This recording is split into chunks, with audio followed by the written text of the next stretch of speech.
2024 फिर आ रही है बात के लिए तो कुछ हद तक ठीक है, बढ़ी है, लेकिन अगर उसकी तुलना एक किसान से करेंगे, एक मजदूर से करेंगे तो समस्या है। हमें याद है कि 1990 में गेहूं 3 रुपये किलो था अधिकतम उसका रेट, और आज की डेट में गेहूं 20। इंडिया गठबंधन बना है, ये 15 साल और आगे सोचें।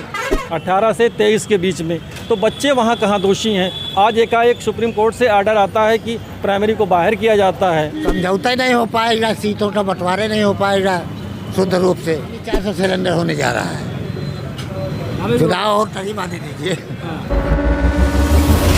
अभी हमारी मौजूदगी है कर्मयोग नगरी अयोध्या में, जहाँ पर भगवान श्री राम मंदिर का निर्माण कार्य चल रहा है। वहाँ से महज कुछ किलोमीटर की दूरी पर हमारी मौजूदगी है, और यहाँ पर यहाँ के जो स्थानीय लोग हैं इनसे बातचीत करेंगे कि इस बार 2024 लोकसभा चुनाव को लेकर के अयोध्या की जनता का क्या विचार है। क्योंकि जब अयोध्या की बात आती है तो सबसे बड़ा मुद्दा होता है राम मंदिर का, जो कि बीजेपी का एक प्लस पॉइंट माना जाता है। तो इस बार हम अयोध्या में मौजूद हैं और यहाँ के जो लोग हैं इनसे बातचीत करेंगे कि इस बार अयोध्या की जनता का क्या विचार है और क्या इस बार 2024 लोकसभा चुनाव में क्या सोचती है। तो जो इंडिया अलायंस बना हुआ है, इंडिया गठबंधन, उसको किस प्रकार से देखते हैं? अब इंडिया के बारे में तो अभी उसमें संगठन में बार बार में लोग आपस में तालमेल का दिक्कत आएगी। जब सीटों का बंटवारा होगा वो तो उसके नियरेस्ट आने पे सीटों का बंटवारा ढंग से हो जाए तभी संभव हो कि वो कामयाब हो पाएगा।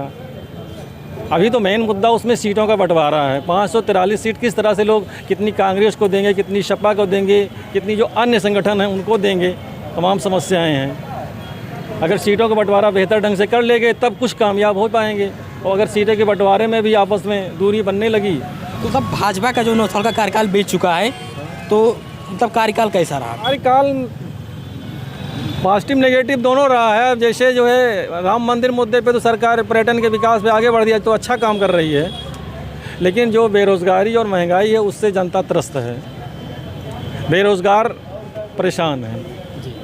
अब जैसे यूपी गवर्नमेंट में जो है 2018 से प्राइमरी टीचर के लिए लड़के तमाम इंतज़ार कर रहे हैं, कोई वैकेंसी नहीं आई है, ये आपको भी मालूम होगा। और दूसरी समस्या ये है कि जो बीएड को इन्होंने प्राइमरी से बाहर कर दिया है कि बीएड वाले प्राइमरी में नहीं आ सकते हैं, इसमें बच्चों का क्या दोष है?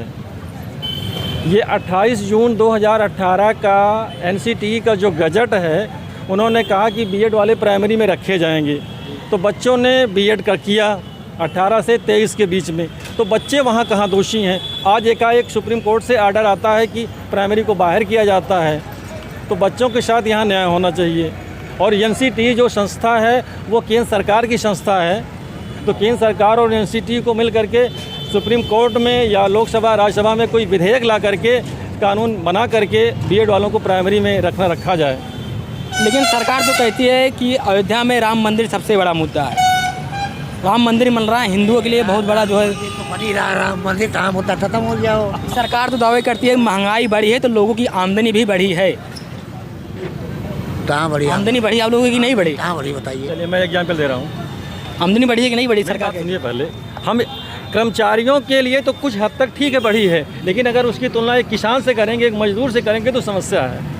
हमें याद है कि 1990 में गेहूँ 3 रुपये किलो था अधिकतम उसका रेट, और आज की डेट में गेहूं 20 रुपये किलो है। अगर कर्मचारियों के वेतन की 1990 से और 2023 के बीच में कंपेयरिंग की जाए तो कर्मचारियों का जितना वेतन बढ़ा है 33 साल में, उस रेशियो में किसानों की आय उसका 2 गुना 3 गुना भी नहीं बढ़ पाई है, और लागत बढ़ती जा रही है। मतलब फिलहाल इस सरकार से आप खुश नहीं हैं? कहाँ खुश हैं? तो इस बार 2024 में बदलाव चाहेंगे? बिल्कुल बदलाव चाहेंगे। क्या लगता है इनके बार 2024 में बदलाव होगा कि नहीं होगा? अभी नहीं होगा, ये बदलाव नहीं होगा।